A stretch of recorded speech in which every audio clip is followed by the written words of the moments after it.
আসসালামু আলাইকুম রহমতুল্লাহ। আশা করি সবাই ভালো আছেন। আলহামদুলিল্লাহ, আল্লাহ পাকের মেহেরবানিতে আমি অনেক ভালো আছি। তো অনেক অনেকেরই একটা প্রশ্ন থাকে যে প্রবাসী পিতারা, হ্যাঁ, তারা কিভাবে ফ্যামিলিকে বা তার সন্তানকে আসলে সময় দিবে। এটা খুবই গুরুত্বপূর্ণ একটা বিষয়, কারণ যেসব পরিবারের বাবারা একেবারে বাইরে থাকেন, বিশেষ করে দেশের বাইরে থাকেন, তো সেই সন্তান কিন্তু সম্পূর্ণ মায়ের হচ্ছে তত্ত্বাবধানে থাকে।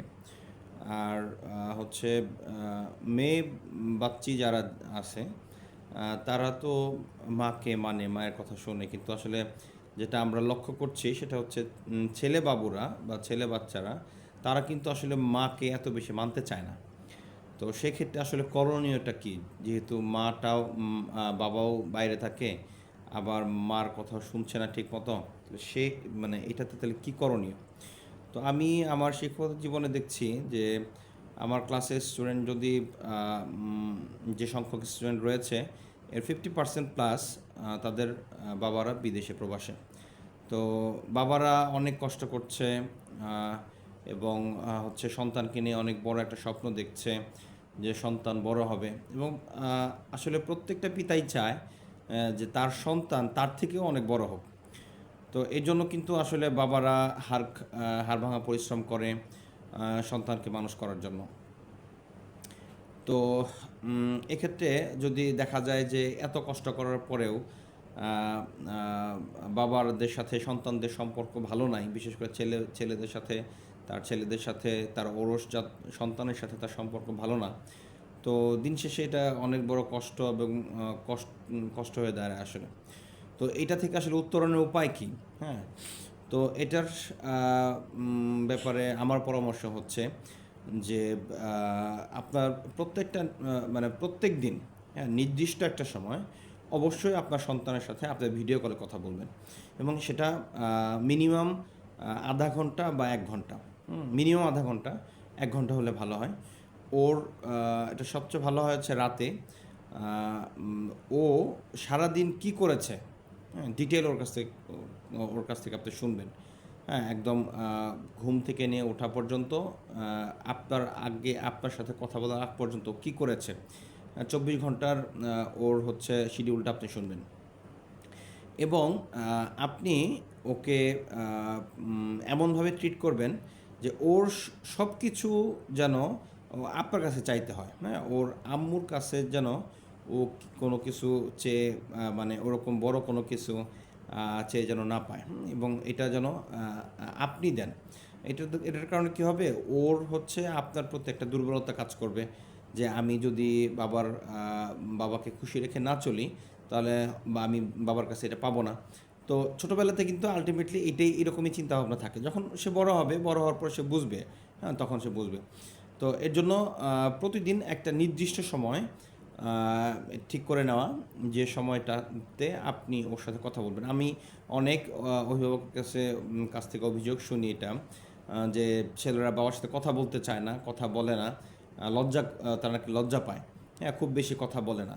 দেখা যায় মাই সারাদিন কথা বলে, হ্যাঁ, অথবা মেয়েরা যদি থাকে, মেয়েরা তো আসলে বাবাদেরকে অনেক বেশি ভালোবাসে, দেখা যায় যে মেয়েরা কথা বলে, কিন্তু ছেলেরা কিন্তু এত বেশি কথা বলতে চায় না। হ্যাঁ, তারা হচ্ছে তারা বলে যে তারা নাকি লজ্জা পায় আসলে।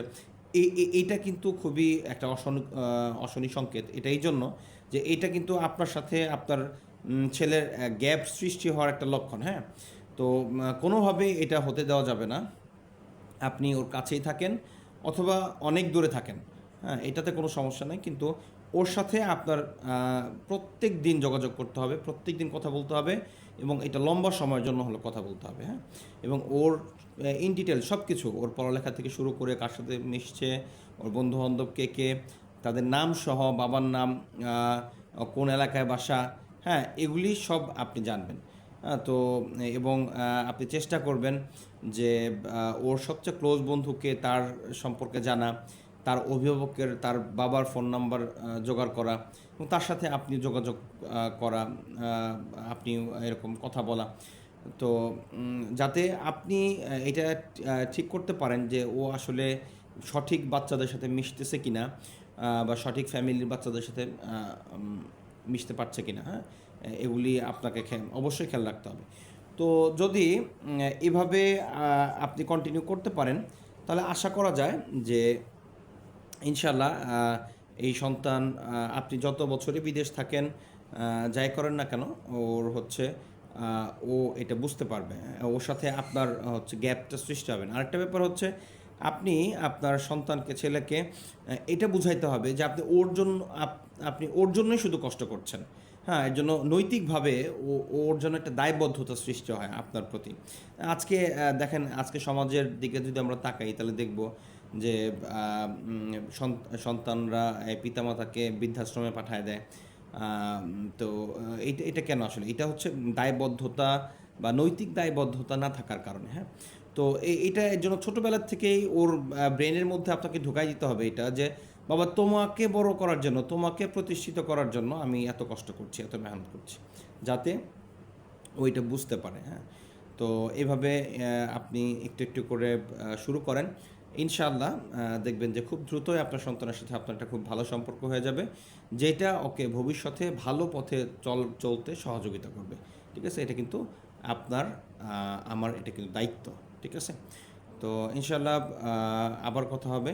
যদি আপনাদের কোনো কোশ্চেন থাকে, কোনো প্রশ্ন থাকে, যে কীভাবে শুরু করব বা কী ধরনের কথা বলবো, আমাকে কমেন্ট করে জানাতে পারেন। ইনশাআল্লাহ আমি চেষ্টা করব আপনাদের প্রশ্নের উত্তর দেওয়ার জন্য। সবাই ভালো থাকবেন ইনশাআল্লাহ। আল্লাহ পৃথিবীর সমস্ত বাবাকে ভালো রাখেন। আবার ইনশাআল্লাহ কথা হবে। আসসালামু আলাইকুম রহমতুল্লাহ।